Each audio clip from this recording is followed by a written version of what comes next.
கைத்தொழில் துறைக்கு தேவையான எரிபொருள் தங்கு தடையின்றி விநியோகிக்கப்படுவதாக கைத்தொழில் மற்றும் தொழில் முயற்சியாண்மை அபிவிருத்தி அமைச்சின் செயலாளர் திலகா ஜெயசுந்தர தெரிவிக்கின்றார்.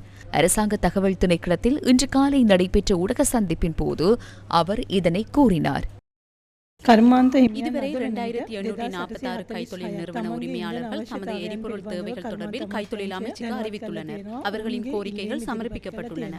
நாம் 2551 கோரிக்கைகளை பரிந்துரை செய்து இலங்கை பெட்ரோலிய கூட்டுத்தாபனத்திற்கு அனுப்பியுள்ளோம். 400 லிட்டருக்கும் குறைவான டீசல் கோரிய கைத்தொழில் நிறுவன உரிமையாளர்களுக்கு பிரதேச செயலாளர்களின் பரிந்துரையுடன் அருகிலுள்ள எரிபொருள் நிரப்பு நிலையங்களில் எரிபொருளை பெற்றுக்கொள்ள முடியும் என தீர்மானிக்கப்பட்டுள்ளது.